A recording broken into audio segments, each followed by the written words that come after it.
I'm going to bring the session of the Public Service Commission to order. And Secretary Burgess, are there any changes to the final agenda? Good morning, Chair and Commissioners. There's no changes to the agenda this morning. Okay.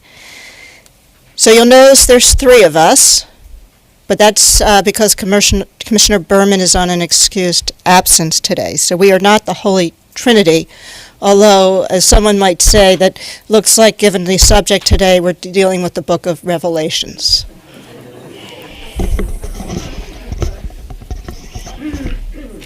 So I want to welcome everyone today to what I think will be a fantastic meeting. And I'm very much looking forward to the conversation.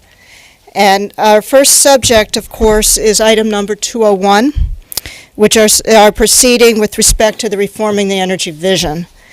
And before I turn it over to staff, actually, to make a presentation in the order, I wanted to take a moment and really probably, from my view, set some context up on what we're dealing with and the contours and the policies and the issues that are really before us today.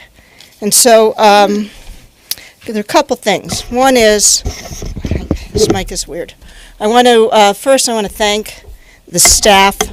I also want to thank our sister agencies, particularly NYSERDA.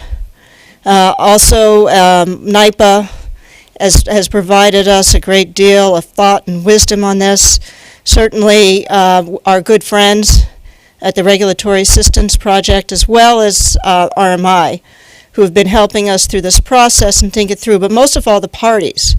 And so when we set out on this, we had a vision, we had some concepts of what we wanted to do, but frankly, in the last, I think it's more than 12 months, it's been overwhelming as to I've seen the engagement of the companies we regulate, the third parties who provide services, the consumer advocates who are very interested in this, the communities who have articulated where their concerns are, and certainly the technology providers too. And I think that as a result, what you're going to see in the order today is probably one of the most far-reaching elements of anything I've ever had to do in my career. But the excitement of thinking about this in a way that handles the issues that are in front of this industry, that does it in a way that I think you will find are comprehensive, that are thoughtful, and if you want to use a sort of a Chinese proverb, we really are on a journey of 10,000 steps. We are not certainly near the end. We're neither at the beginning, but I think we're at a very important chapter. And as we frame up the issues before us and the challenges before us, I feel very confident that New York is in the right way of setting forth what does the 21st century electric industry need to look like. And I applaud the fact that this thoughtfulness of what we're doing is really a reflection not only of the work, again, of this staff, but all the parties have been involved and continue to be involved in this very important process. So before anything, I wanted to thank you for that. The other piece is I want to talk about sort of then the context of where this goes and how we're driving this. So we start, for me, it has to be with the fundamentals of this state's responsibility and this commission's responsibility, which of course is to make sure that the electric service is reliable, that it's safe, that it's affordable, and that we are protecting both the natural environment.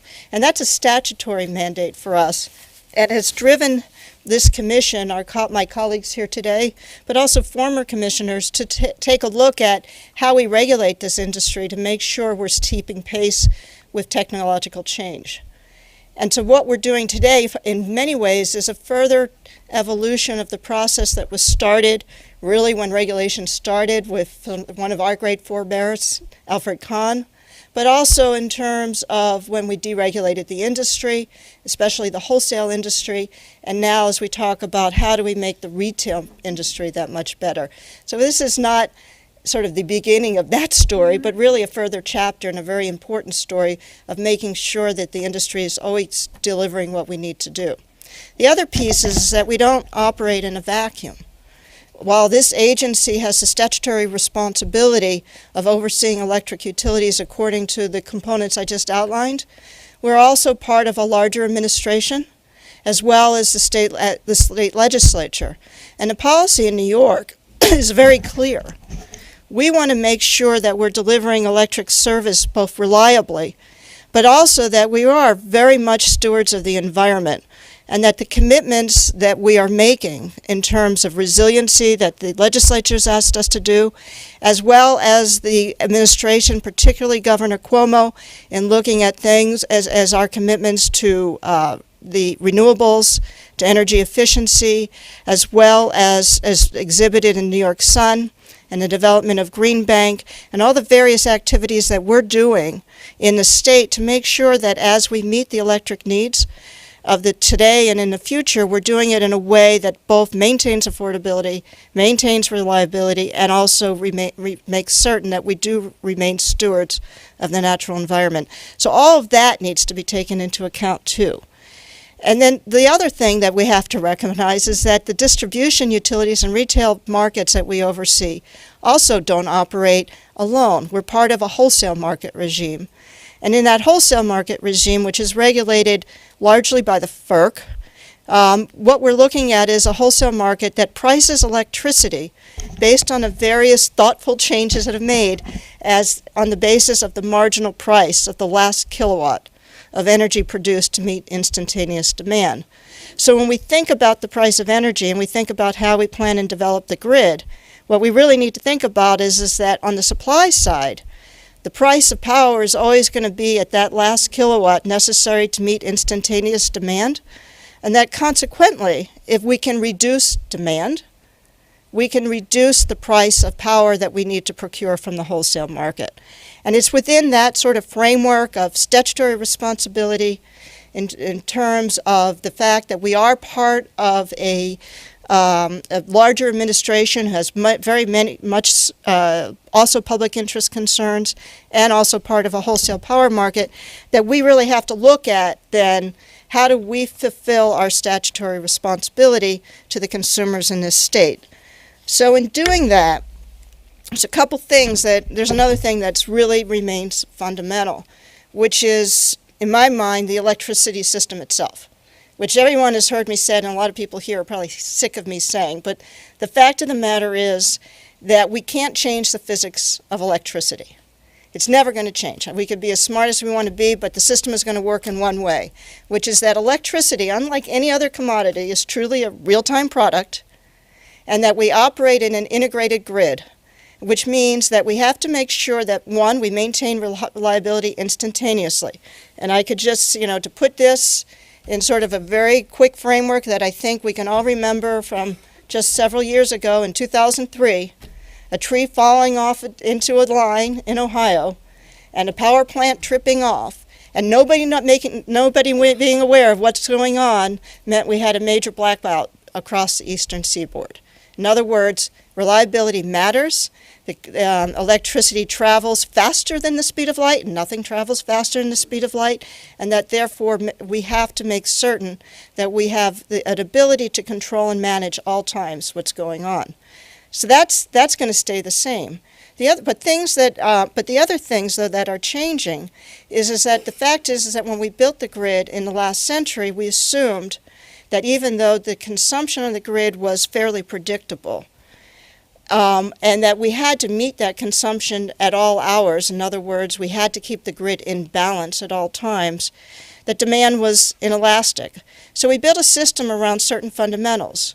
We assumed that generation was, one, a monopoly, which subsequently decided we didn't need to, but that we assumed that economies of scale and scope were there. We also assumed economies of scale in terms of transmission and distribution. So we began regulating the system as an integrated monopoly, and then subsequently in the 1990s determined that generation could be competitive, and we could price it on a competitive basis based on that last increment, but that transmission and distribution would remain a regulated monopoly.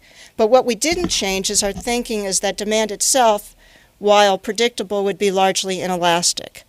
And that's what's changing today, because what we know is that the way the electricity grid operates is that the it is based on the fact that the price is on instantaneous demand, and that if we are able to manage demand efficiently, we can drive prices down, both the real short-term prices and long-term prices. And so in thinking about our obligation on how we manage the retail markets, it's really about what is our obligation to make sure we're not procuring more energy out of the wholesale market at a higher price than we would necessarily have to pay if we incented or paid people or gave them the right signals to reduce demand.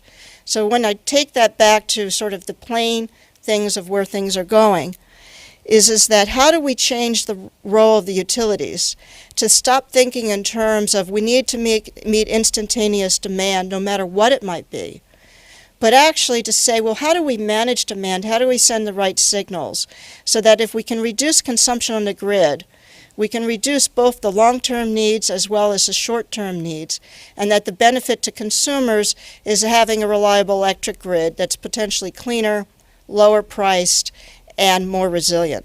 So that's, in my mind, when I think about REV, I think of that's what's key to this, is what's changing in the industry that allows us to think about things differently, and why would we make that change? So the big thing is that there are a number of things that we've identified that are really affecting why do we want to make this change today.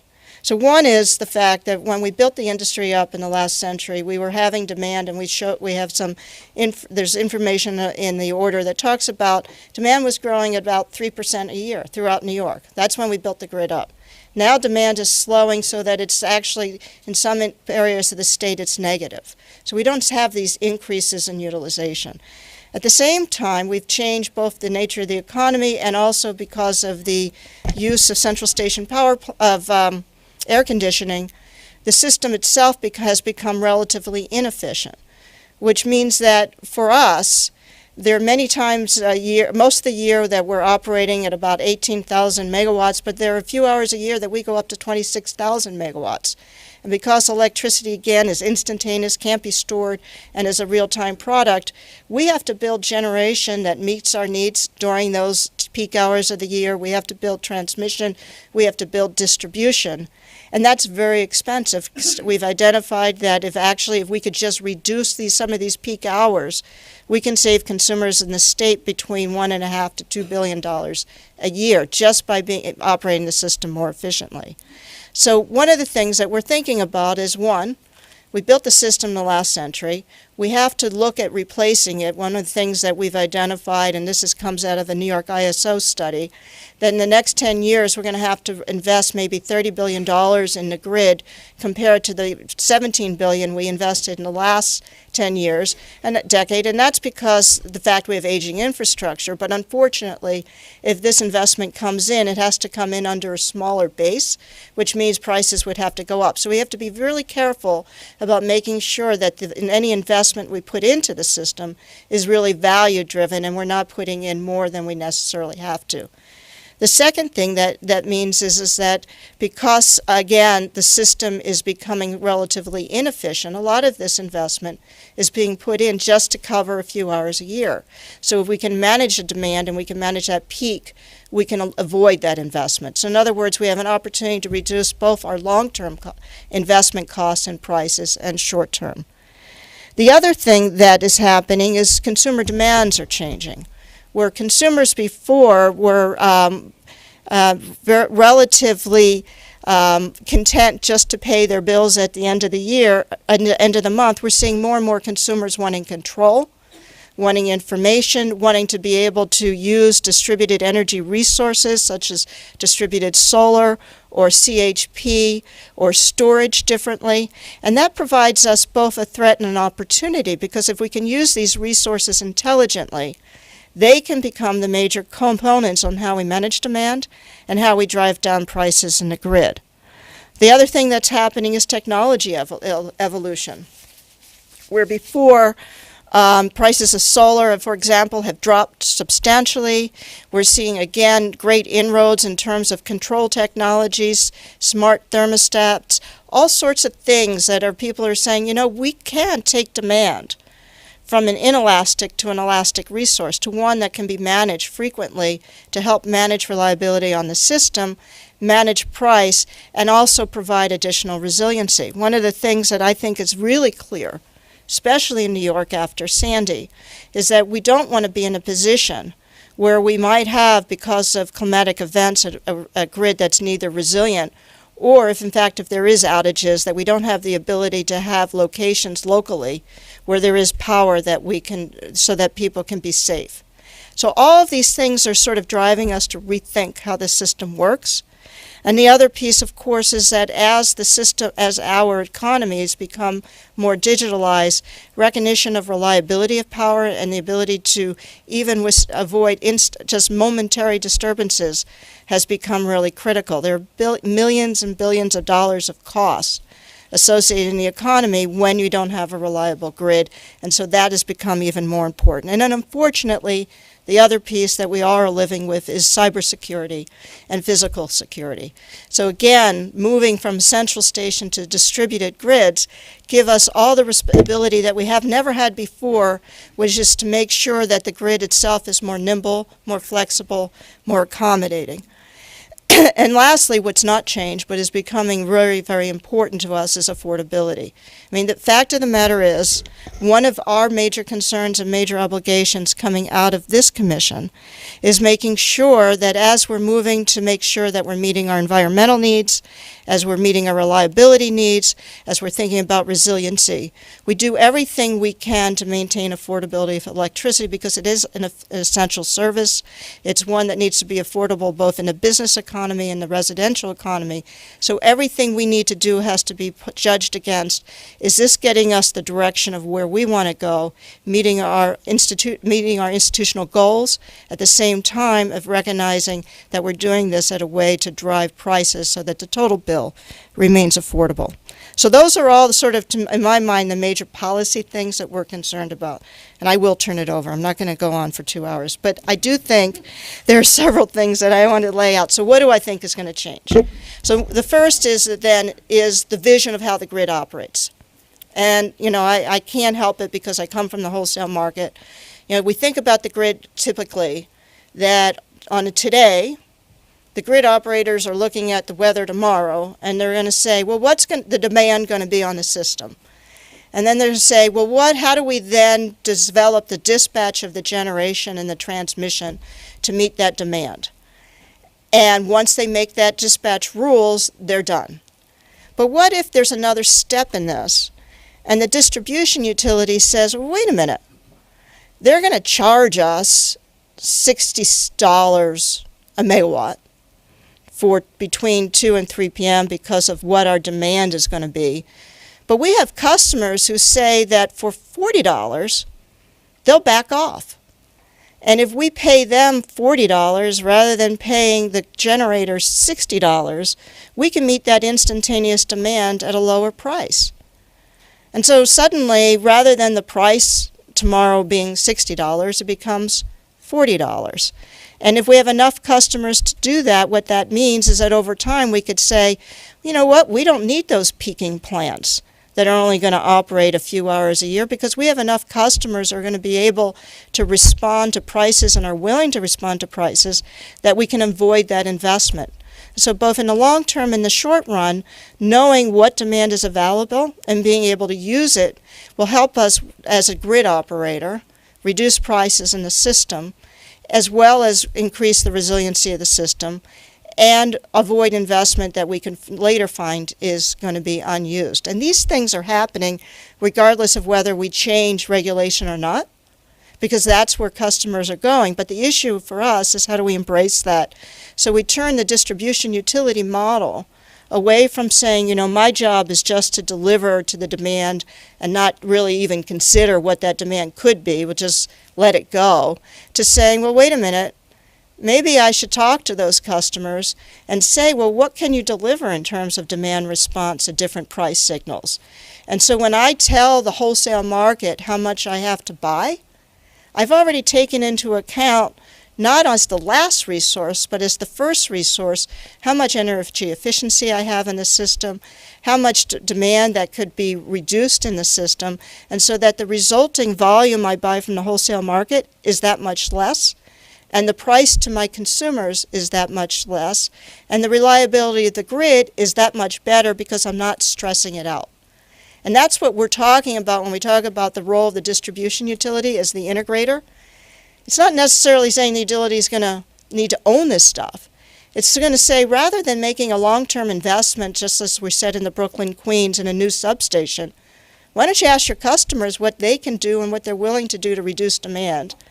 And that allows us to avoid investment and has those facilities available for us both in the long term and the short term, and that's going to drive efficiency in the system.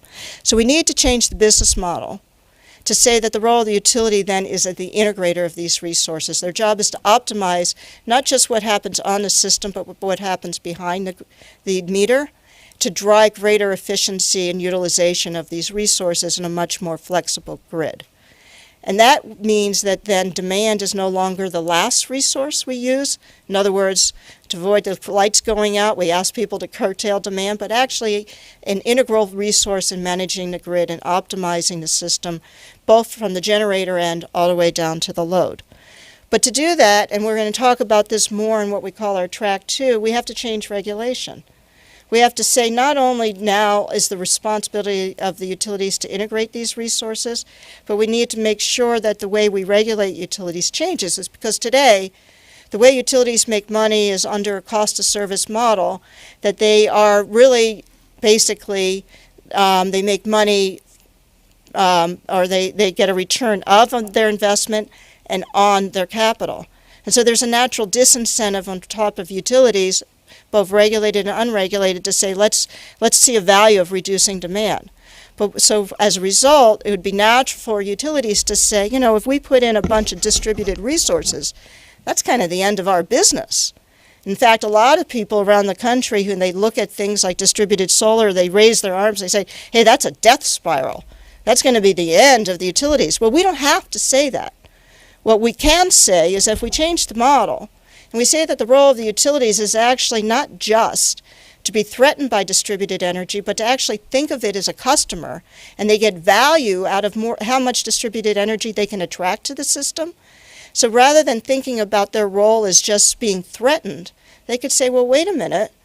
If we could think about the grid as in a different way, and we think about the system in a different way, so that these resources actually become customers and partners, and rather than investing in a 30-year asset that we're only going to need 20 hours a year, we turn to a customer and say, hey, if you let me use your behind-the-meter generation and reduce demand for 20 hours a year, I can pay you, and then I don't have to pay for that very expensive asset. And so it really changes the thinking of everybody, is to say, let's look at demand as a resource, not as a threat to the system.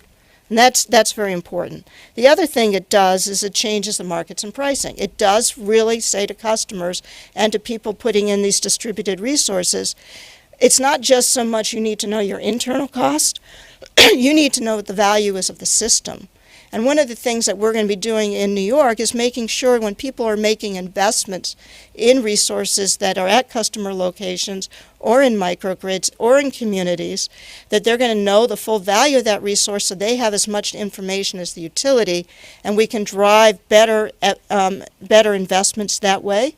And also on a real-time basis, when people can reduce demand, we understand what that value is to the system, and they will be compensated, so there will be the right incentives to the customers to actually do things that are not only beneficial for themselves, but for the entire system. So that's, when you write it down to it, it's saying demand is a resource.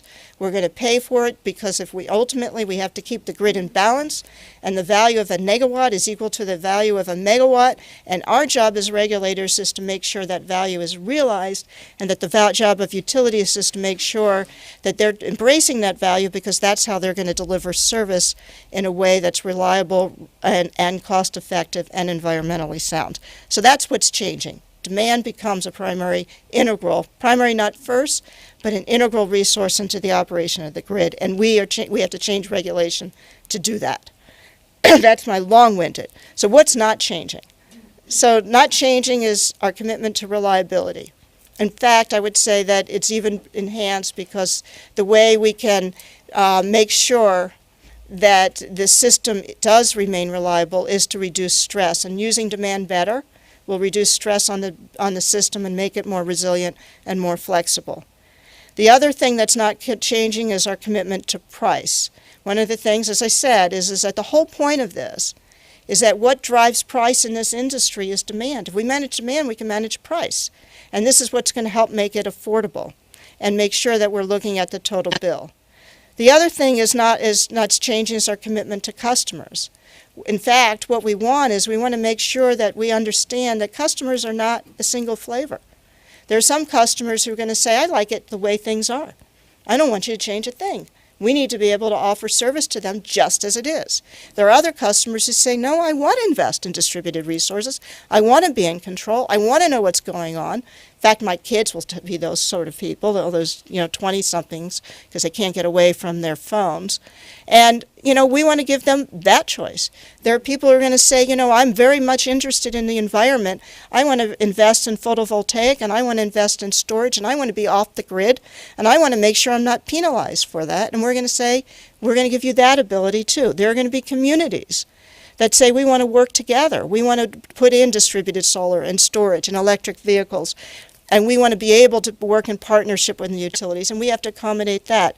So really what's not changing is our commitment to customers, but what's changing, and you'll see in the order, is the ability to customers to be able to have much more choice and value on how they participate in the system. Also what's not changing is our commitment to the environment. One of the basics of our fundamental of what we're saying is this.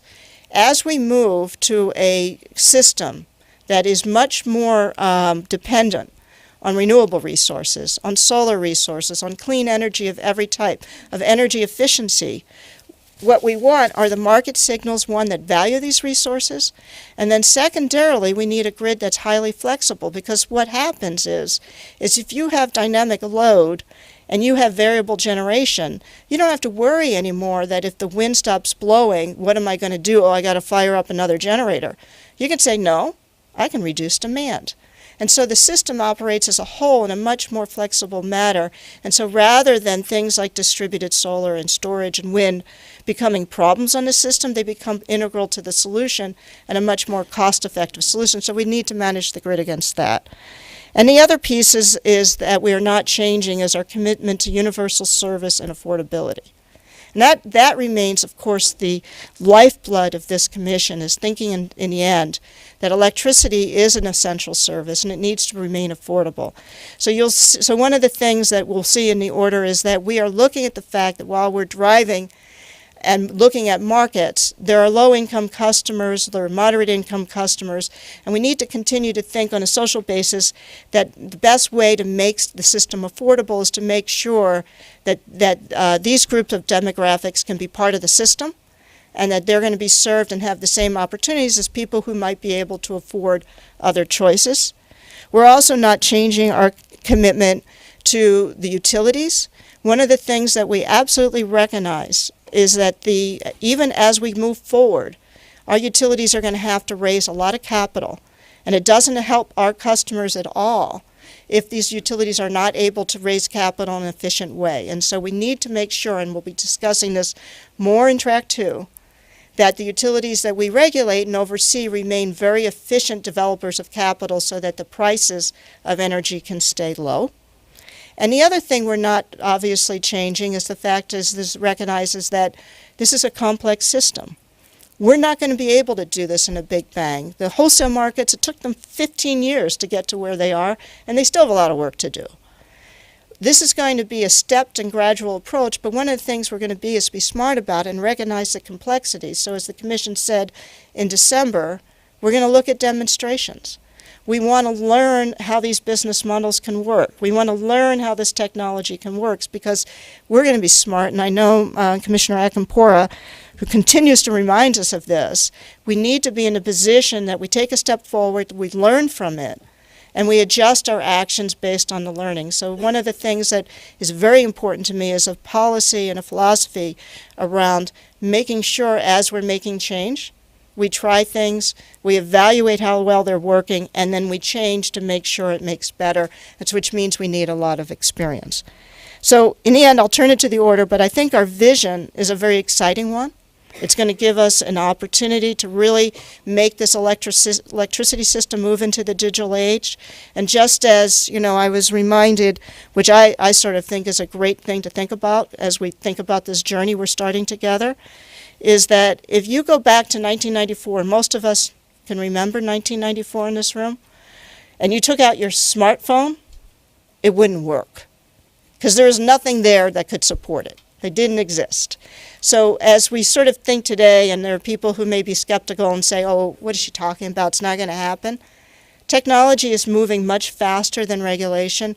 Our job is to make sure that the markets that are developing and the technology changes that are occurring are able to deliver the greatest amount of benefit, and that we're regulating utilities so they can be flexible, they can be the drivers of change, and that we're enabling the markets for this to occur. So with that, that's my framing. I'm looking forward to hearing about how we're going to do this, and I will turn it over to Eleanor Stein to lead us through the order. Thank you, Chair Siebelman. You made our jobs a lot easier. So good morning to you and to the commissioners. I'd like to ask you, we have several speakers, and I'll introduce them. Would you like to, and we're going to each address different segments of the proposed order. And my question to you is, would you like to have discussion as we go, or reserve it to the end, or what's your preference? Okay, the end's a long way away, but you're free to change your mind. Okay. So let me just tell you our kind of order of battle here. I'm going to be speaking about the REV process, the procedures of the case, and the involvement of the public in that process, which has been very extensive and also very intimate. And Rudy Stegemuller will explain the creation of the distributed system platform and related decisions about animating that distributed resources market. And Doug Elfner will follow with a discussion about the impact on customers. So those are the issues about customer information, how do we engage customers in this REV project, and how do we protect customers against possible problems that may arise.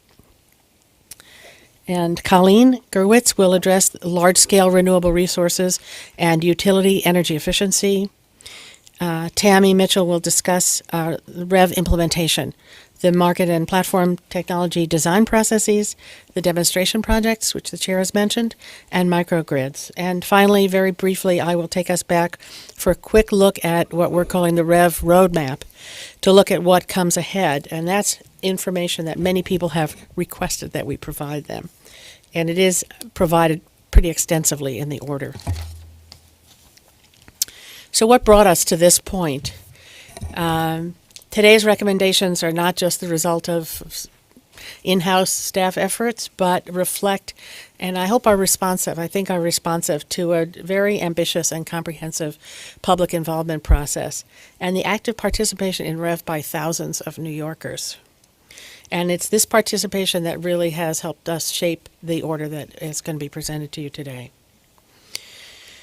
So here's what's been done. It was less than a year ago, actually, that the Commission instituted this proceeding, last April. And that followed preliminary discussions with a wide range of stakeholders and the publication of a staff report. And the instituting order, along with that report, became the basis for a major collaborative effort with the parties. So first, that was a fact-finding exercise carried out by working groups that engaged roughly 300 parties. And those working groups gathered data on issues like who is in the market today, who are the players, what are the services they provide, what distributed resources are available to us, issues on the engagement of customers, how do we improve that, looking hard at the technology issues, how would you build a platform, what kind of technology would you use, microgrids, the challenges and the possibilities that those present, and the relationship to the wholesale markets. So these groups filed reports to you in July, and they also presented their findings about this data to you in a technical conference, you'll recall, last July. So those were the data issues, or kind of a fact-finding exercise. And we then moved on to look at the policy issues. We held a symposium with national experts last May, and the parties filed almost 70 comments on the major policy questions. And then we moved on to have a second technical conference where the parties were able to have a give and take with you and with each other on the policy issues that are now before you. And all of that process led up to the crafting of a staff straw proposal, which was issued last August. And that incorporated the work of these groups and the concerns expressed by the parties. We received almost 120 comments from parties on the staff proposal, and over 1,000 public comments were filed. We then found ourselves the subject of many requests from local political leaders, community leaders, and grassroots advocates that we not only receive these comments and work with parties, but take the whole show on the road and come to their communities and their cities and speak to them about what the plans were in the staff proposal and hear their concerns and issues. And we held 10 public information meetings and public statement hearings in 8 different cities.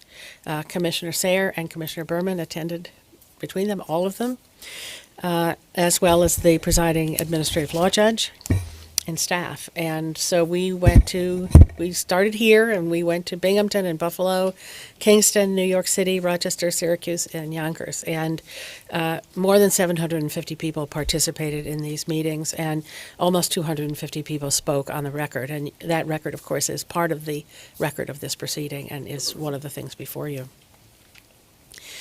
A large majority of the speakers supported the REV goals to deploy distributed energy resources, and many expressed concerns about future plans, especially issues of renewable energy and energy efficiency. And I just want to offer to you what I think we learned from those conversations, and of course you were there as well, so I look forward to hearing if this comports with your view as well.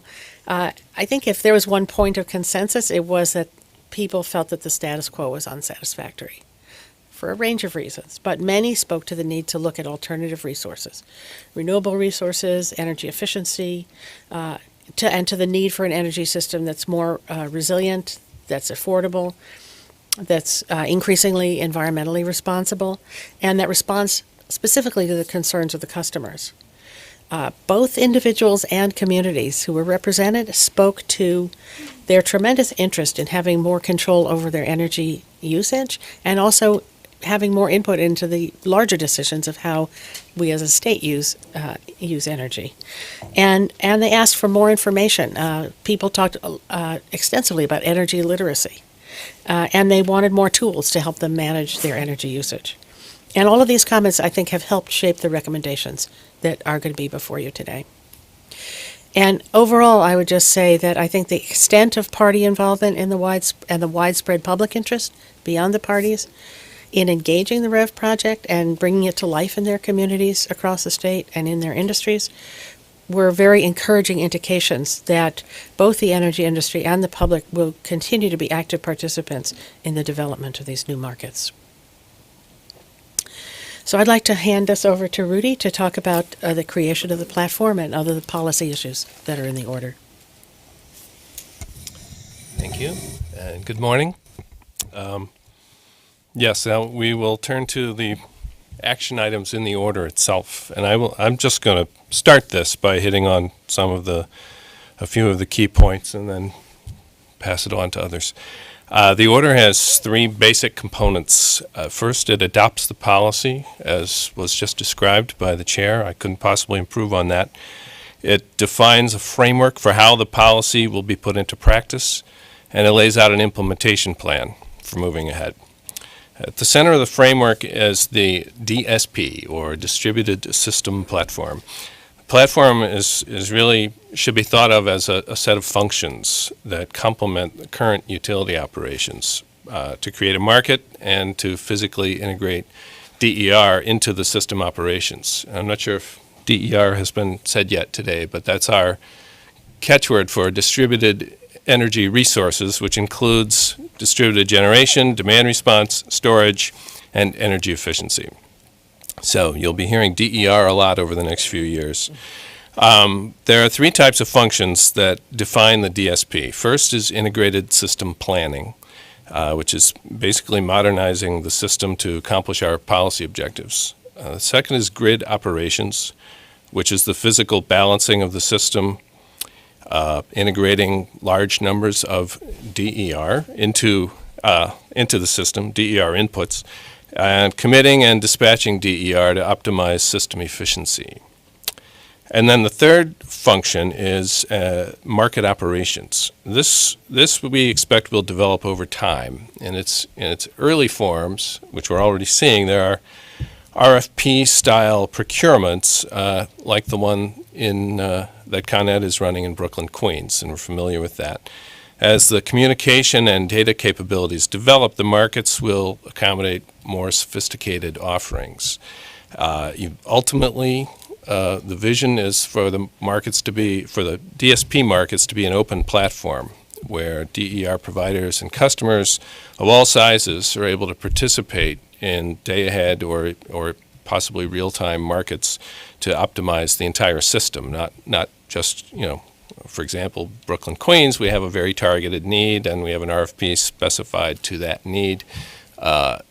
Ultimately, the DSP markets will be balancing across the whole system. The market will be standardized across the state, not unique markets for each service territory, and it will have to be coordinated with NISO markets also. So this is the basic construct that is adopted in the order. There's a lot of detailed work that has to be done on this, obviously, and the order directs a working group process, which Tammy Mitchell will be speaking to. There are also 15 guidelines for market development in the order. I won't read them all. I would like to draw attention to two, though, in particular. One is that DSP products will not be sales for resale under the Federal Power Act.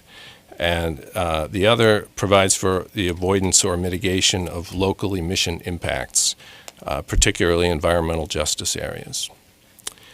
This basic construct has very wide support among the parties in the case. There are a lot of opinions on details, but those opinions generally fall pretty squarely within the DSP concept itself. Where there's controversy, it tends to be over the role of the existing utilities, so that's what we turn to next. Most of the parties supported staff's position that the existing utilities should be the DSPs. That includes many parties who will be market participants. But there are also many parties and many public commenters who are opposed to this. Some of the DER providers are concerned that utilities will be biased and will exercise market power. Many local power advocates are concerned that utilities will be barriers to clean, progressive energy solutions. The order finds that the DSP function belongs with the existing utilities that are responsible for reliability on the system. We have heard the concerns of the skeptics, though, very clearly, and the processes that are set up in REV are responsive to those concerns. I'd say probably the most important element of the response will be the changes in our own rate-making practices that the chair mentioned. Until now, utilities have had very little incentive to promote or encourage distributed generation. In fact, they essentially have disincentives. The changes and the trends that the chair described are causing the commission to take a new direction with its own practices. So we'll change the way utilities get paid, basically, so their earnings are tied directly to the success of the markets and promoting DER. That will happen in a Track 2 order, not in this order, but this order makes it very clear that the success of the whole vision will depend on those changes, and those changes start with the commission. Second, for the DER businesses who are concerned about unfair competition, we place limits on utilities' ability to be directly involved in DER markets, and more on that in a minute. There are also several protective measures written into the order. The PSC will monitor utilities' performance and apply metrics. We'll set up a dispute resolution process. We will require internal organizational lines of the utilities to be subject to public scrutiny by having them file their plans with us. If If ultimately some form of separation does become necessary, we will order it. In the end, the power to enforce our expectations rests with the Commission. To the main point, though, on this, I mean, to be very clear, the DSP function is a utility function, no matter who's performing it. In the end, it's still electricity that we're dealing with here. It's a unique product, needs to be constantly balanced, carefully planned, and managed. So there's a long list of reasons elaborated in the order, and I won't go through them all here, but it is simply impractical and redundant to try to carve out the DSP functions from the more traditional utility role. It would impede the development of the markets. More importantly, it would impair the coordination of market activity with system operations. A related point is the issue of security, cybersecurity and data security. These are constant threats, ongoing threats. Utilities already spend a huge amount of time and money dealing with this, and it's something that will never go away. But we think it would be counterproductive for a new entity to try to duplicate those efforts. So turning to the ownership of DER by utilities, there are three kinds of concerns. First is that the utilities might exercise market power by virtue of their status as the DSP. Second is the utilities would have inherent competitive advantages in information and in financing abilities. And third is that we should favor investment risk that stays in the market rather than investment risk that is put on customers where we can. So staff proposed a framework for utility ownership in the straw proposal. Today's order will be somewhat more restrictive than that. General rule is that the utilities will not own DER unless an identified system need is not being met by the market. Three exceptions to this rule. First is for energy storage integrated into distribution system architecture. This would be for purposes of system reliability or enabling the penetration of more DG into the system. This is really an inherently regulated function anyway. It could be described as falling outside the definition of DER. Second exception is to increase the participation in DER activities by customer sectors that are underserved by markets. In particular, this exception is intended to ensure that low or moderate income customers are able to participate. And third is demonstration projects, and Tammy will speak about that. Utility affiliates present a slightly different question. Generally, they will be eligible to participate in competitive markets run by their affiliated utilities, but under certain restrictions. Where an affiliate bids into an RFP, the utility will have to pay for a monitor that will help staff supervise the fairness of the process, as we required in the Brooklyn Queens project with Con Ed. Also, the existing codes of conduct for affiliate relations will be examined and improved. And there are other tools that we will use if necessary, and that could include market share caps. And with that, who am I turning it over to? You're turning it over to Doug. Doug. Thank you, Rudy. Good morning, Chair and Commissioners. I'm going to continue Rudy's discussion with detailing the content of the order. I'm going to focus on the information that's necessary for these new markets to work, how to facilitate customer engagement, consumer protections, and what all this means for low-income and middle-income consumers. So starting with information and how to engage consumers, a necessary condition for development of successful markets is the availability of information about available products and services at reasonable transaction costs. The draft order addresses two distinct types of information: system data and customer-specific usage data. System data is information that the utilities possess, which DER providers need so they can develop products and business plans to meet system needs with DER services. The draft order finds that utility system information is to be provided to the markets as part of utility multi-year implementation plans, and directs that details regarding the types of system data and timetables be developed by the Market Design and Platform Technology Working Group, which Tammy will discuss in more detail. Regarding customer-specific usage data, DER providers can best design products and services that meet customer needs if they have ready access to customer-specific usage information. One of the most contested issues in the case has been whether customer-specific monthly usage information should be provided on an opt-out basis. The draft order concludes that it should not, and that customers should have control over release of all customer-specific energy usage data. Turning to consumer engagement, virtually all parties have recognized the difficulty of changing consumer behavior, particularly for mass market consumers, to increase their involvement in energy usage and purchase decisions. All too often, as the chair talked about earlier, electricity consumers receive a monthly bill, pay it, devote little or no attention to their usage and purchase decisions, and their numerous options.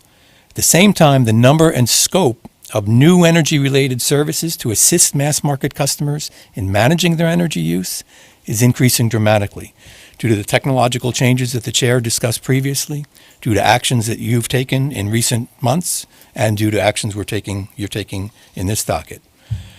However, consumers seeking information about products and services that may meet their needs often need to invest substantial time and resources to learn what's available, to attempt to compare offers from various vendors, and to make an informed purchase decision.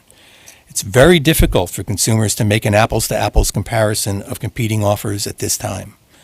The absence of readily available information leads to customer inertia and also to customer confusion and frustration.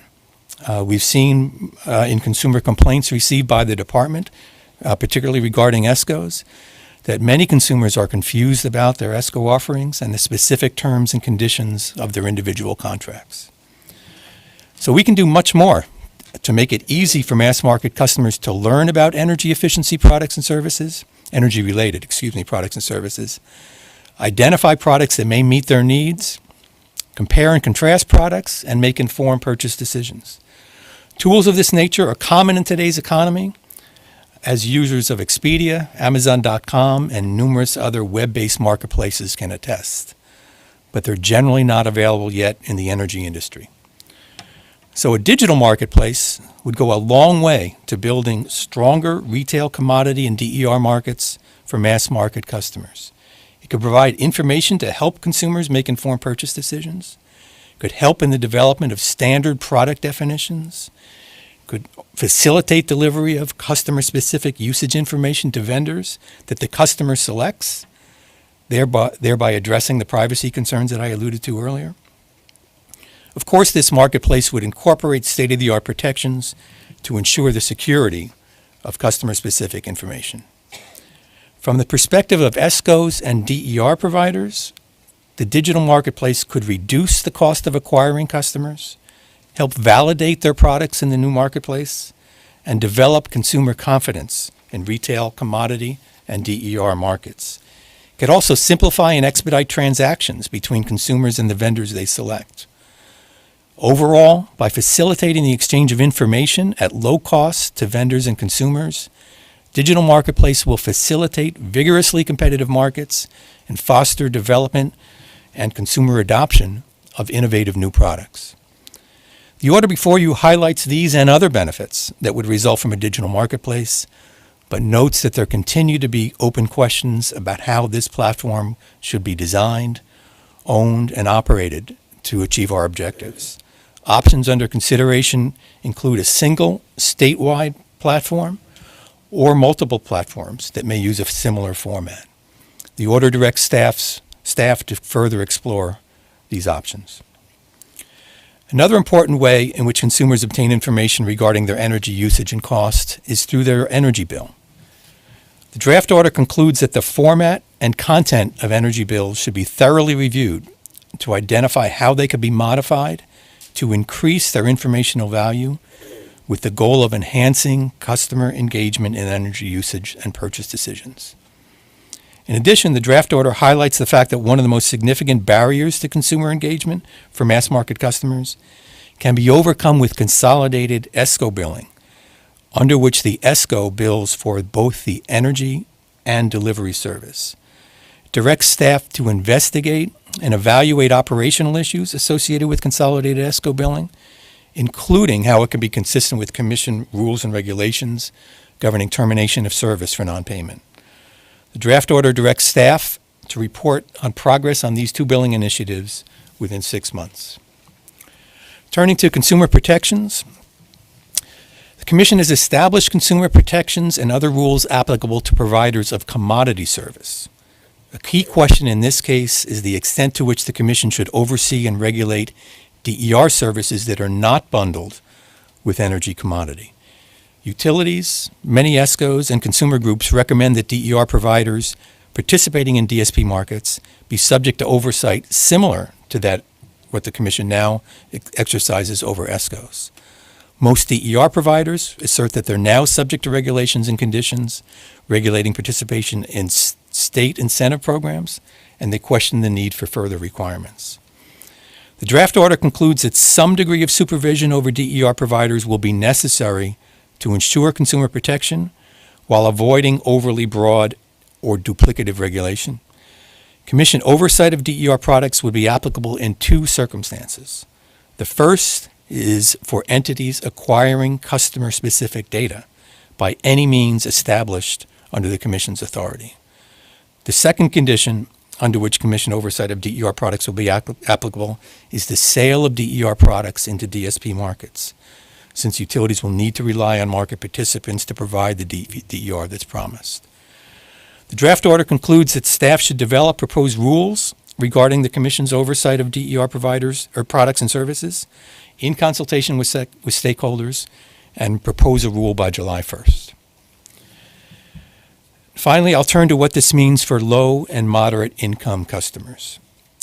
Comments by consumer representatives highlighted the fact that many low-income customers struggle to pay their utility bills, and several parties recommended that the Commission take immediate action to address bill affordability for low-income customers, rather than waiting for utilities to file REV implementation plans. Other parties also emphasized the importance of continuing funding for low-income energy efficiency programs. After comments in this case were filed, the Commission initiated a proceeding to explicitly and thoroughly examine energy affordability programs for low-income customers of energy utilities. This includes the design of the bill discount programs, identification of best practices, and identification of improvements to enhance program effectiveness. The order before you goes far beyond energy bill discounts in a number of important ways. Creation of an effective marketplace for DER services will benefit all consumers by increasing system efficiency and placing downward pressure on utility costs for all customers. In addition, it will create opportunities for participation by all customers. The Commission has taken action to avoid the possibility of a divide under which there would be limited participation by low and medium income customers in DER programs.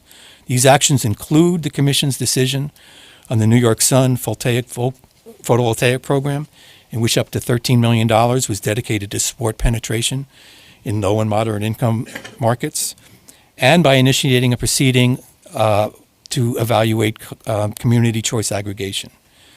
This order before you goes further in providing low and middle income customers an opportunity to participate in DER markets by allowing utilities to partner with community groups and or invest in DER projects on the premises of low or moderate income customers.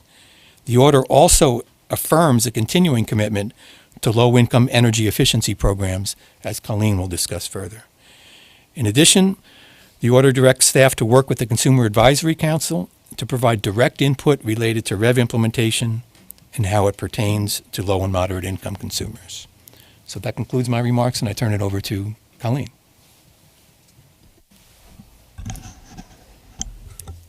Good morning, Chair Zimmerman and Commissioners. I'll be covering the clean energy topics in the draft order. Clean energy deployment at scale is a crucial component to the REV proceeding. It cuts across all 6 of the REV objectives. It is in this context that the order before you includes actions to advance utility-administered energy efficiency programs and a process to ensure the continued development of large-scale renewables in New York State. With regard to large-scale renewables, many parties to this proceeding as well as many members of the public that participated in the 8-city REV information and public statement hearings, expressed interest and a need for additional process for determining the best mechanism for procuring large-scale renewables. In response to these concerns, the order before you recommends that a new REV track, a REV large-scale renewables track, be instituted. To facilitate the initiation of discussions in this track, the order directs staff to work with NYSERDA to prepare a large-scale renewable options paper to be issued for public comment by June 1st of this year, and directs the ALJ and staff to solicit and schedule additional process and comment opportunity to develop the record regarding the key features of each substantive proposal. In addition, the order notes that the Commission has previously directed NYSERDA to conduct a 2015 RPS main tier solicitation. It directs NYSERDA to conduct an additional 2016 solicitation while the REV large-scale renewables track proceeds. NYSERDA is directed to identify funding for the 2016 solicitation in its upcoming Clean Energy Fund supplemental filing. With regard to energy efficiency programs, many concerns were raised regarding targets. At the outset, the order before you clarifies that current 2015 efficiency targets represent the floor or minimum for what will be achieved going forward. Existing utility energy efficiency budgets and targets are maintained for 2016, and while NYSERDA's Clean Energy Fund will be addressed in the future, the order clarifies that we expect the utility targets established in this order, in addition to the metrics established in the Clean Energy Fund proceeding, to equal or exceed the current aggregate of utility and NYSERDA energy savings. To achieve a level of market certainty, a nimbleness to respond to market and technological change, and the ability to incorporate evaluation findings and other best practices, the order before you requires the establishment of a 3-year rolling cycle where utilities will annually file 3-year budget and metric proposals and companion energy efficiency transition implementation plans, or ETIPs. The ETIP will describe the programs and initiatives each utility intends to deploy during the 3-year cycle. The initial utility budget and metric plans and ETIPs for the 2016 to 2018 period will be filed by July 15th of this year. Beyond 2016, the utilities' plans will incorporate new energy efficiency programs, driving toward more market-based approaches that complement the state's other clean energy activities and fitting within an overall market transformation approach, including the NYSERDA Clean Energy Fund. Together, these initiatives will serve the ultimate goal of increasing the market penetration of energy-efficient technologies. To measure the success of these integrated market approaches, new metrics beyond megawatt hours and decatherm savings are needed, so the utilities, in consultation with NYSERDA and staff, are directed to propose appropriate supplemental metrics. In addition, funding levels after 2016 must be sufficient to meet existing targets and support a transition toward achievement of more market-based efficiency outcomes. The order before you recommends Commission approval of budgets and metrics at the portfolio level as opposed to specific program-by-program approvals. This requires the utilities to take additional responsibility for their portfolio's performance while providing them with the flexibility, Commissioner Akinpour's favorite word, to integrate innovative approaches based on the environment in which they are operating. The order therefore directs the utilities, in accordance with this responsibility, to collectively develop and maintain their own evaluation, technical resource manual, and benefit cost analysis tools, which should be uniform across the state, so that efficiency vendors can more easily operate across service territories. Staff will maintain a monitoring and auditing role of these tools. While the order provides the utilities with flexibility to design and implement their efficiency portfolios, it also directs staff to initiate the development of a REV Energy Efficiency Best Practices Guide to ensure shared learning and the evolution of programs across service territories. In addition, it requires utilities to include a self-direct program for large commercial and industrial customers in their energy efficiency portfolios no later than January of 2017. Utilities are encouraged to form partnerships with large commercial and industrial customers and energy efficiency providers to initiate self-directive and other transactive-based energy efficiency efforts prior to 2017 and includes such arrangements in demonstration projects. The self-direct programs will allow large customers to self-direct funds which would otherwise support the utilities portfolio of energy efficiency programs toward the customer's unique suite of energy management investments and allow the customer's energy savings to count towards the utilities goals. With regard to low-income efficiency programs, the order before you makes a continuing commitment to fund low-income efficiency programs and identifies NYSERDA as the default provider for these programs, with more detail to be provided in the Clean Energy Fund proceeding. In addition, utilities are encouraged to develop innovative programs to expand the reach of measures that include energy efficiency within low-income communities in concert with and not in competition with the NYSERDA efforts. Finally, to support a smooth and effective transition to the new regulatory framework for utility energy efficiency programs beyond 2015, the order recommends additional flexibility and guidance during the final years of EAPS.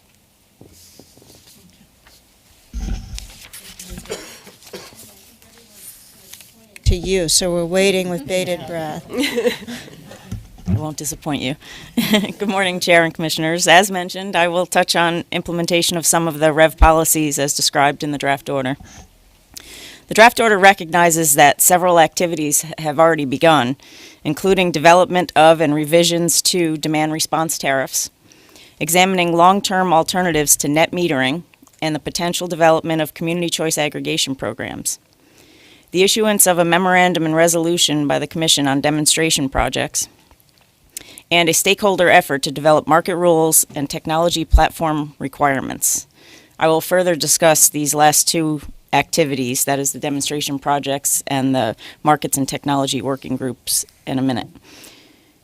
In its August 22nd straw proposal, staff recommended a phased approach to implementation of REV, including animation of a platform and markets, distinguishing between near-term actions, transitional measures, and planning toward mature distribution markets.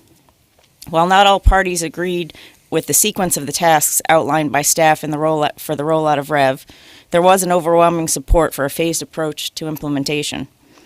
The draft order agrees that a phased approach is necessary and further recognizes that the work of crafting a carefully staged implementation of system capabilities, including the establishment of technology protocols and market rules, will require a significant amount of stakeholder input.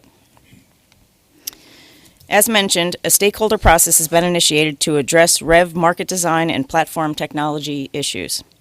The primary purpose of this initiative will be to provide guidance for investor-owned utility distributed system implementation plans, or DSIPs, on near-term and mid-term market design and platform technology issues.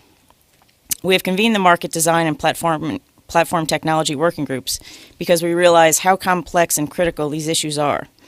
As we rethink how the new electric system will function, it is essential to invite industry expertise to help us think through these issues, as you mentioned, and ensure the product and guidance that staff develops with respect to market design and platform technology have been well informed and reflect the best thinking.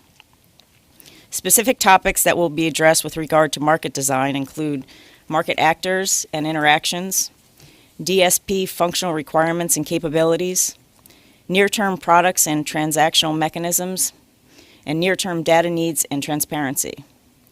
Topics that will be addressed with regard to platform technology include technology requirements to support the market, the extent to which universal advanced metering infrastructure is needed, or alternatively, the ability to achieve REV goals through advanced metering functionality that can be provided by other technologies, technology deployment strategy, and technology capability requirements of market participants.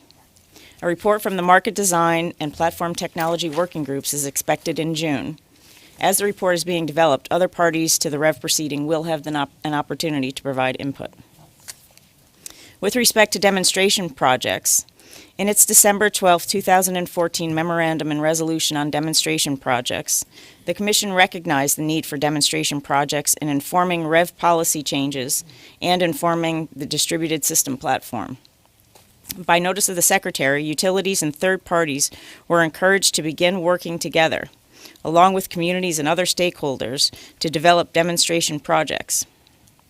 The draft order endorses demonstration principles, emphasizing priority of demonstration projects involving third parties.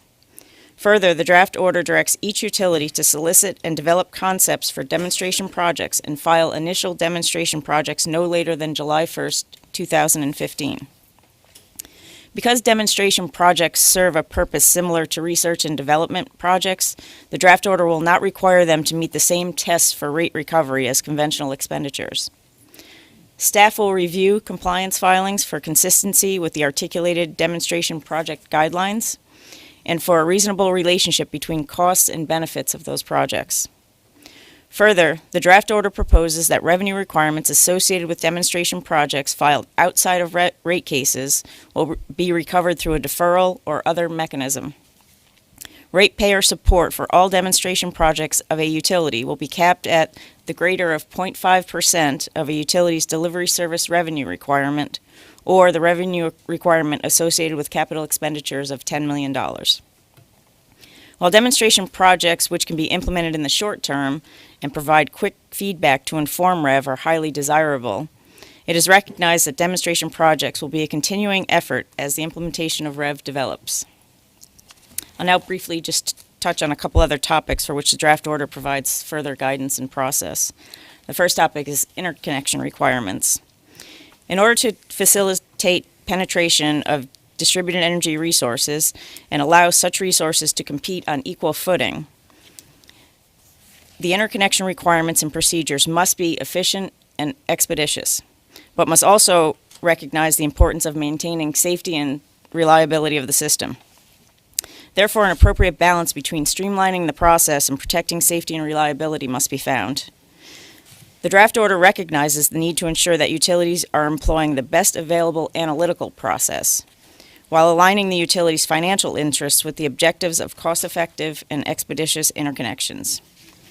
To that end, the draft order requires utilities to improve capabilities related to processing interconnection applications and performing technical analyses, including an online customer portal.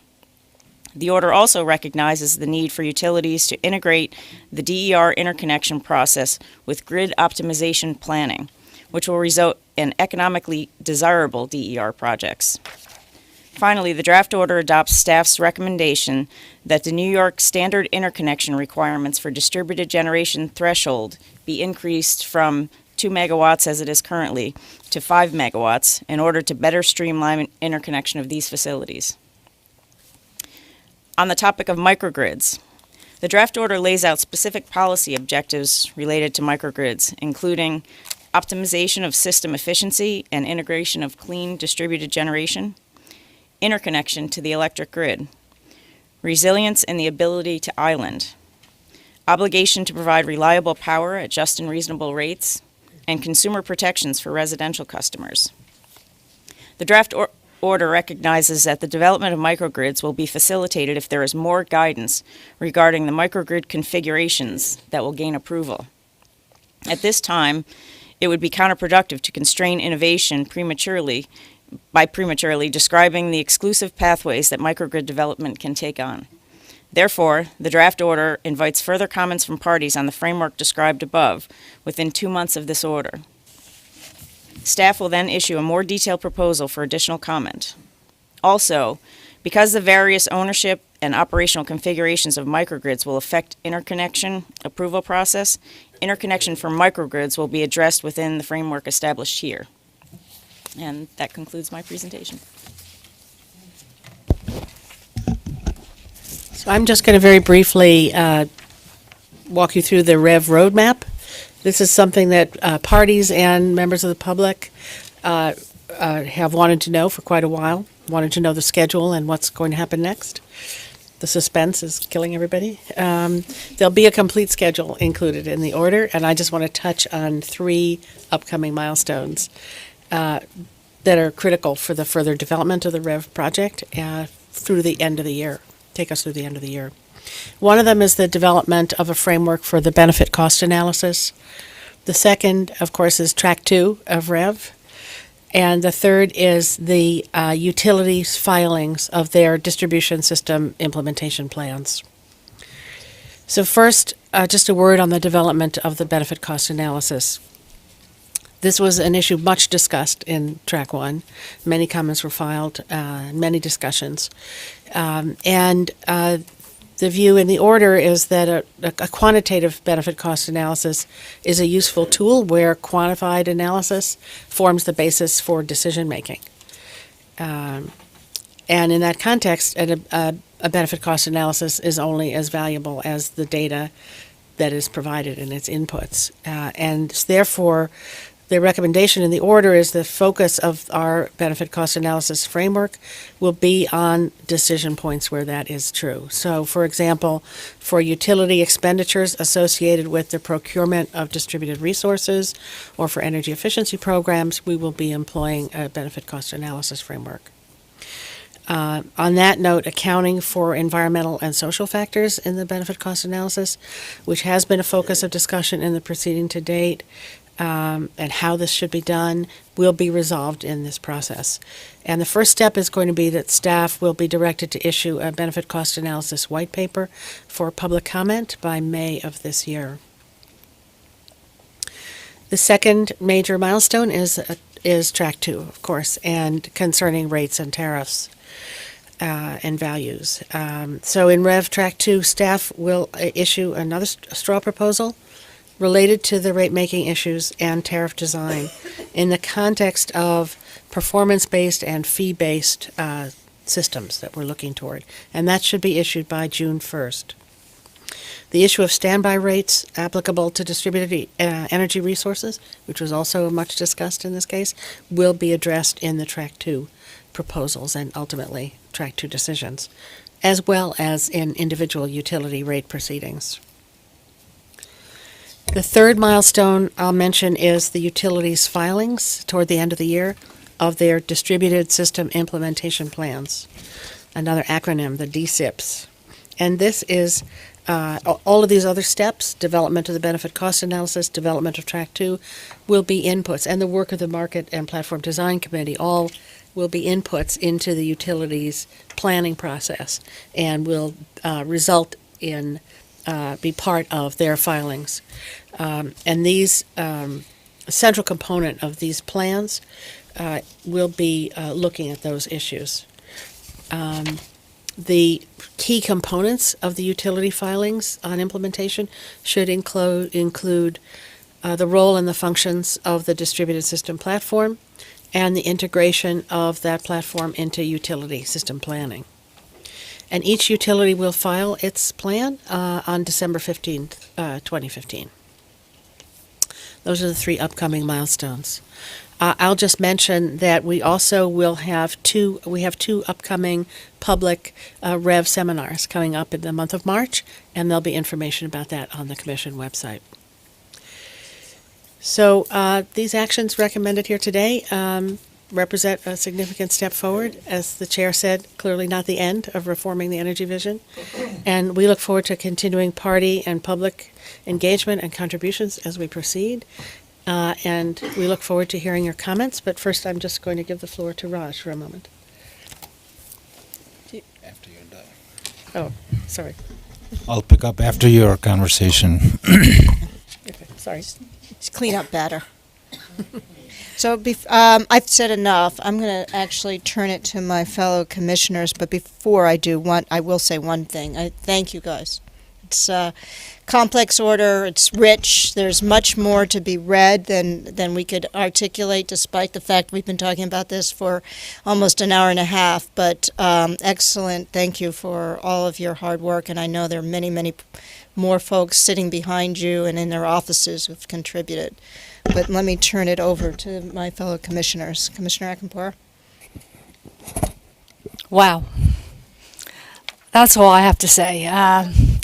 This has been a monumental effort, and the chair has thanked so many people. But I think as we all listen to the chair as the leadoff batter, you can well understand who was the visionary in this whole Rev case, and that was our chair. And this would not have come to fruition, and it probably wouldn't have been talked about for a long time unless she instituted it. So to her, we thank her. This is an exciting ride. It really, really is. I almost feel like I'm in a space capsule, ready, to go to another planet. When you talk about 21st century, people are, 21st century, and what are we going to do? And we're doing something here today that really is what a century change should be about. And we've often talked about what can the commission do better. And so I think when we go to track 2 is going to be really important because we've actually created maybe some of government, and I just won't say the commission, government in general, because I've been in other areas of government, that we've created things that have turned the public against utilities and thinking about big businesses and why they do things and it's not fair to them. This is an opportunity for everyone to be involved and to come out with an outcome that benefits everyone. And so today we take this step forward into this new century, and New York, I'm proud to say, as the leader. This is something that every state will be looking at. This is something that will go internationally as we move forward, and I think that we have a lot to do, and we know that we're going to take baby steps, and I don't know what you call something less than a baby step, but that's the way we're going to proceed in this because it is so reforming and so visionary, but yet important. And I just have a couple of questions, and I'd like to start off. Colleen, if you could get into maybe one of the things when we started EAPS, and we said that when we did EAPS, we knew what we wanted to do, but we weren't sure how we were going to do it, and that, again, the word flexibility always came to be talked about because there was ever-changing evolution going on in EAPS. So how, again, can we make the measurement and verification, something, which drove us to distraction many times, how can we make that better as we move forward? Thanks, Commissioner Ackenberg. One of the key things, I think, is the cycle that we're trying to put in place in this order. There's an activity in an appendix or a list of things where we'll work with the E-Squared Working Group to develop a cycle beyond this initial year that we had to set dates for in order to keep the programs going that will ensure the evaluation information that gets fed into the next round of program design because a lot of good information has been obtained through some of these studies. Our deficiency, I think, is setting up a structure to make sure it gets incorporated. So that aspect, I think, is important, the cycle. And then, as indicated, there's an activity ongoing to look at broader metrics. Measuring megawatt hour savings and decatherm savings will remain key. It's not saying those are going away. But we've got to be able to get more, whether it's penetration metrics, other aspects of things that measure the greater effect as we try and drive markets to deliver more of this. So those are some of the activities I look forward to working with the utilities, NYSERDA, other parties to get some better metrics and additional broader evaluation approaches as well. Yeah, I think that's really important because that's something, Commission has asked for. It took a long time, and as we tried to change things, we never really got our thumb on top of that. So I think that moving forward, that's really important to get done. And Doug, maybe again, as you said, we've had some problems with consumers understanding, particularly those who want to change, those who want to step away from a traditional utility and go to an ESCO, but trying to get that information disseminated to customers has always and continues to be a problem at times. Yes, that's true. And you and I have had many conversations about this over the years. And I think what's new here is we're really at a position where technology can help us a lot. We've learned a lot from other industries where, as I described, we have these digital marketplaces that seem to be really working and really creating just a better exchange of information to facilitate transactions in which consumers are informed, they know what they're getting. So we're really looking to take advantage of that in our industries. And then, of course, you mentioned about low income and moderate income families being able to get as much out of this as those who can afford. That's correct, and really two parts. As you know, the commission started a proceeding several months ago on low income affordability issues, and Michael Corso's heading that. But here we're going further, really ensuring that low and middle income customers can participate in DER markets, Right. and building on action the commission has already taken. Yeah, which I think is important because the chair had mentioned that this policy shift will allow those who don't want change, and we know there are a lot of people that don't want change. There are others who may just dip their toe into it and see if they like it and then maybe move forward, and there are those who are willing to just jump right in and, swim around in it and really get the benefit of everything that there is to be offered in this new world of technology. And I think that's the most important thing, as was said before, that technology is really running away. And that's why this is so important, because if we don't get with technology, we don't want to be left behind. So this is really an important step and an important time to move forward and get the benefit of technology and give it to all New Yorkers and share that information with others outside of our state too. So I thank everybody, and it was interesting the other day we had a technical conference in the city, and to see all these people working so hard and who have so much interest and ideas, it's just wonderful to be able to watch all this happen. So I'm really excited, and I think this is a very proud day for the Commission. Thank you.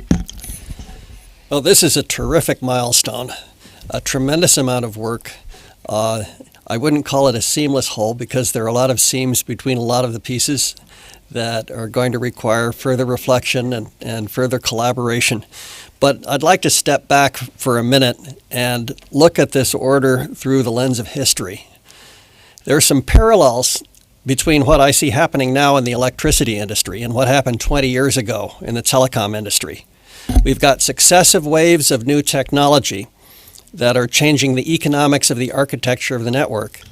And both technology and new market players are giving customers choices that they never had before. For those of you who went through the telecom wars, as I did, you'll remember that the regulators made, I'll say in my opinion, some missteps in trying to deal with the changes.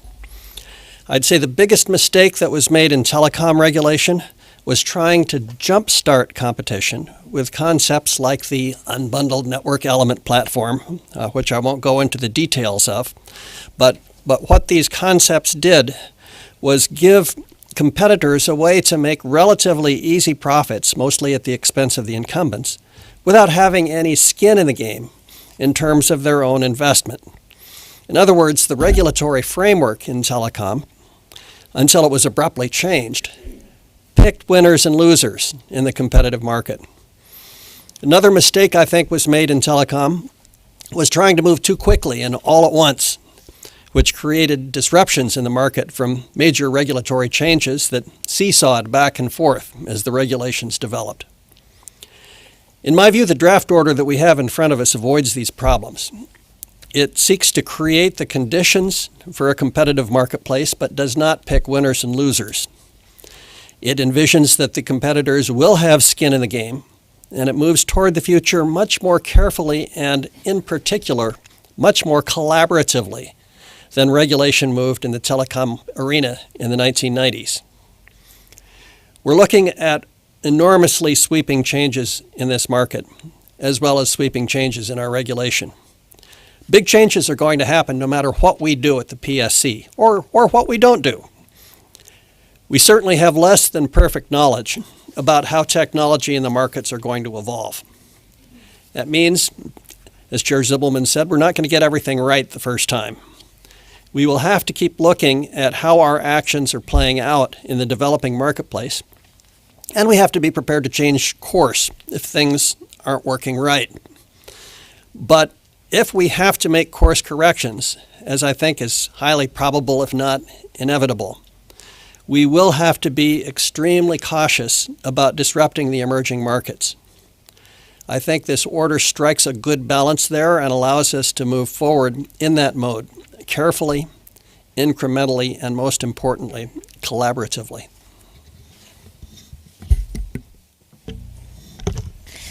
Thank you. Just one couple things. First of all, I think both of you are absolutely right on the pieces. Just because it is so important, I do want to note that in answer to your observations about low income, in the order that we issued in December, we obviously are very concerned about bills.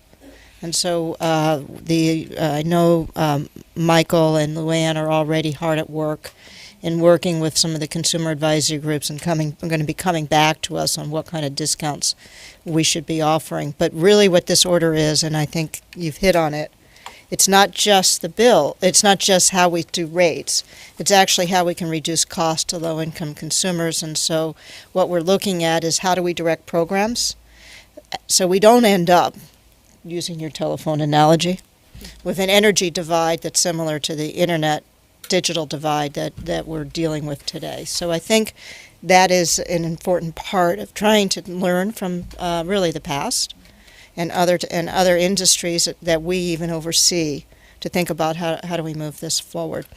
The other thing that I think is very important in this order from the experience in the wholesale markets is that one of the things that we know is that the utilities are not going to always be in the best position to identify what the market wants. In fact, the best position to identify what the market wants will be the market itself. So one of the things that we're doing with the Markets Committee is to make sure that we are, in fact, giving people who want to develop products have an ability to identify what products and services should be developed in the market so they can provide greater value to consumers.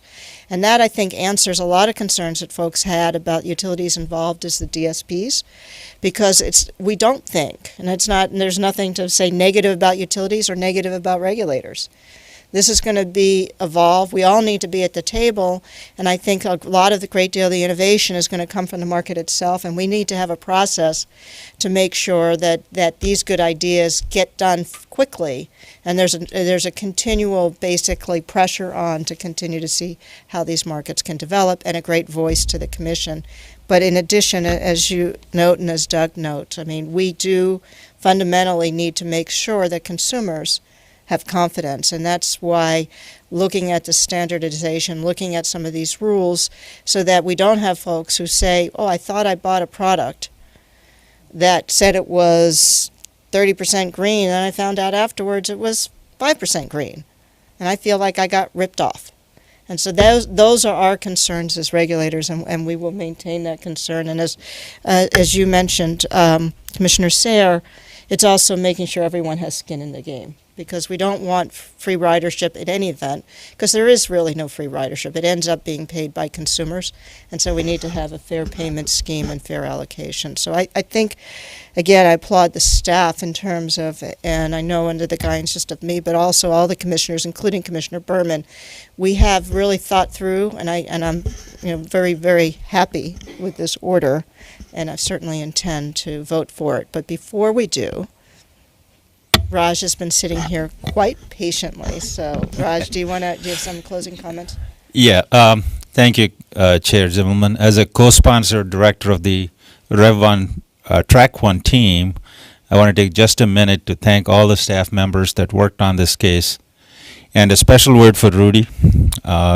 Rudy devoted his days and nights and weekends on this project for the last year plus. And his meticulous attention to detail on every issue in this order is impressive and commendable. Besides the folks up here presenting the material today, as you said, several other staff members from many offices contributed to this effort over the past year. Thanks to all of them. And departing from the tradition a little bit, on behalf of myself and the staff team, I'd like to thank you, Chair Zibelman. Since you came on board and laid out your vision. You have challenged us, you have motivated us, and you have guided us through every step in reaching today's decision. I said before that Rudy's meticulous attention was impressive, but I should admit, and I'm sure he would too, that he could not beat you on this metric.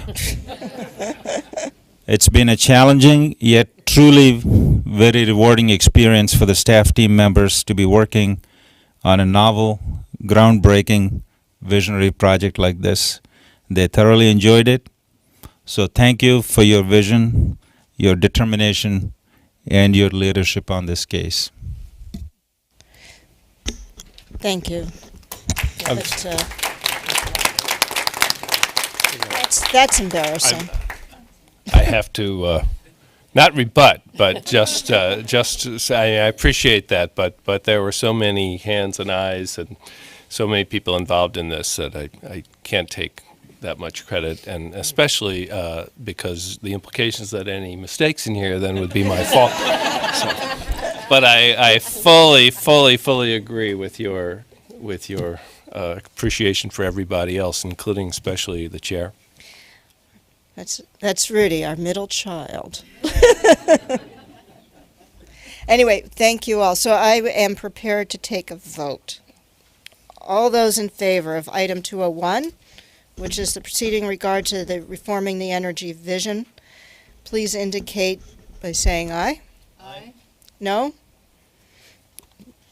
There being no opposition, the recommendation is adopted. Thank you all. So, we're not going to take a break. I know it's a long time, but we only have a quick couple more items, and let's move on, if we can.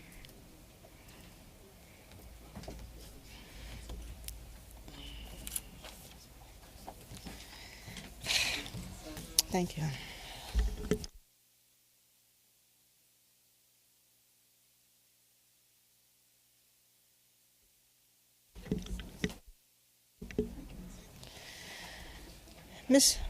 They did.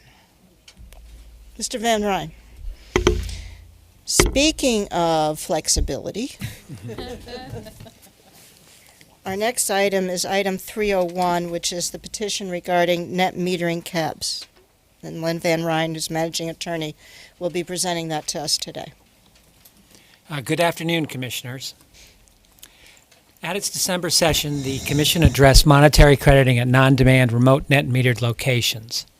Those monetary credits were larger than the credits in place at on-site locations, where only comparatively smaller monetary credits or less valuable volumetric credits could be obtained. Therefore, electric utilities were directed to file tariffs that substituted volumetric crediting for monetary crediting at non-demand remote net metered locations. The Commission also decided that it would grandfather developers that have pursued installation of renewable facilities in good faith against the change in crediting methodology to avoid disruption of the state's goals for encouraging renewable energy. That grandfathering was extended to the participants in NYSERDA and New York City renewable solicitations, to existing remote net metered facilities, and to customers that had entered into interconnection agreements for remote net metering that had been queued by the utilities as of December 11, 2014. At its January session, the Commission clarified the grandfathering provisions by finding that grandfathering because of successful participation in NYSERDA or New York City solicitations includes grandfathering for all actions permitted by a solicitation, and grandfathering because of status in a utility interconnection queue is premised upon the date of a preliminary interconnection application. Petitions for rehearing of the Commission's monetary crediting decision and comments on the decision solicited under the State Administrative Procedure Act have been received. Many of the petitioners and commentators request that the tariff filings modifying the monetary crediting methodology be stayed because otherwise the development of many net metered projects would be disrupted, posing an obstacle to achieving New York's goals for promoting renewable energy. They also propose expansion of the criteria for grandfathering, including reliance on letters of intent, other types of contractual obligations, and issuance of RFPs by municipalities and businesses as a basis for awarding grandfathering. Commentators also disputed the effects of the monetary crediting methodology and raised the issue of coordinating the replacement of the methodology with the implementation of the soon-to-be-launched 2015 MW Block Program for promoting solar voltaic development pursuant to the New York Sun Initiative. Therefore, proposals for addressing the effects of the replacement of the monetary crediting methodology vary widely and sometimes conflict with each other. A more orderly process for transitioning away from monetary crediting is necessary. To properly manage the transition, the request for a stay should be granted. As a result, the filing of the tariffs replacing the monetary crediting methodology should be stayed until such future time as the date is arrived at in conformance with a transition plan that avoids disruption of net meter generation project development. In addition, the approach to grandfathering projects against replacement of the monetary crediting methodology is premised upon criteria that reference a December 11, 2014 deadline. Use of that date should be stayed while methods for accomplishing the transition, including the selection of an appropriate deadline date to the extent necessary, are considered. Finally, Department of Public Service staff should be directed to prepare, within 30 days of the date of an order here, a transition plan for the Commission's consideration that would result in the replacement of the monetary crediting methodology without disrupting net metered project development. Are there any questions? So I just have to let people know that Mr. Van Ryn's black eye was not done by me. But we are all sharing it a little bit. I want you to this know the moment. tire I was changing lost in the long run. That's right. Put up a fight. That's right. So, because it's winter, it is winter, I have to use this analogy, but it's sort of something I tell to my kids every once in a while when they get a little ahead of their skis. And that's sort of what we did here. I think that our hearts and minds are in the right place. We need to get this right. We need to make sure the pricing is fair, that it's a fair value, and that we're doing the right thing, both in terms of the development of solar, but that we're also not imposing unintended cost on consumers. And so we do need to think this through. We thought we had a solution. It became apparent as we saw the petitions for rehearing that we did not quite understand the implications of what we were doing to the market as is. It's certainly not our intent nor our desire to disturb or disrupt expected or anticipated or existing obligations and developments. So it is necessary really for us to take this stay, and I accept the staff's recommendations so that we can consider it. But on the other hand, and I appreciate what the recommendation here, because I know folks are really busy and they would have liked a break, but we absolutely need to get on with this, because even the uncertainty creates a certain amount of uncertainty. And so we need to come up with a path forward that people can understand, but it needs to take more input. So I think the stay is the right thing.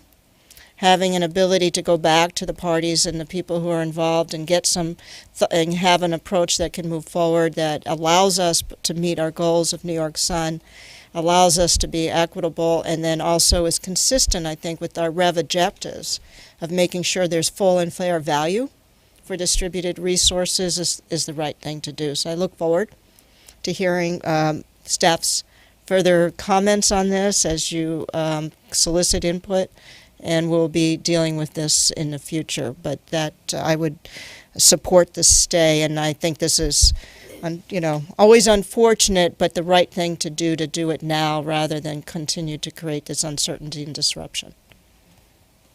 So, any comments? I also support the stay. I think this is an example of where we can show that we really are willing to adjust course in midstream if our actions are causing unintended consequences in the marketplace. I also think that this particular issue doesn't necessarily have an A-B type of answer. It doesn't have to be either volumetric metered necessarily or the alternative, monetary. That there may be a fair and reasonable alternative solution that can be developed through a collaborative process working with all of the interested parties. And I would urge the staff to look for such a solution. My favorite word. One word. Flexible. Go back and let's get it right.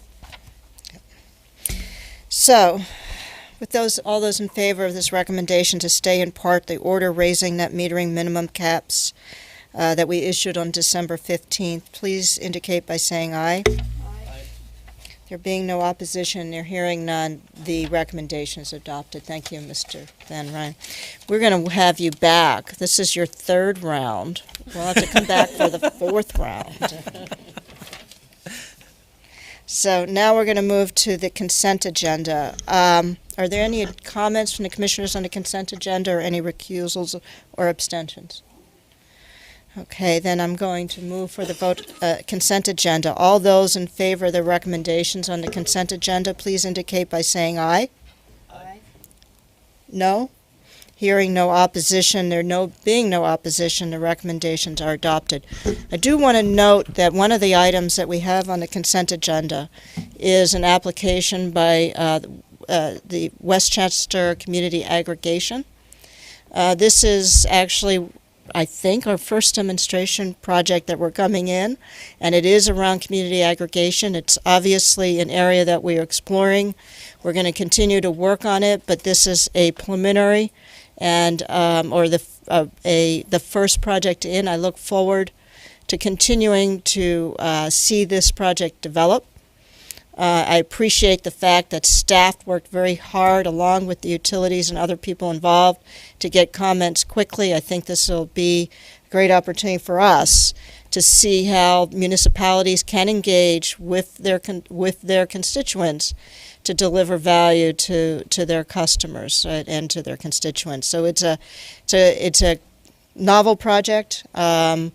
And we will continue to work with the groups, Sustainable Westchester, who's involved in it, and we also expect, of course, for them to be involved in our broader docket around community aggregation, because we will all learn from that. So it is in the consent agenda, but I think it's an important order that we all should look at.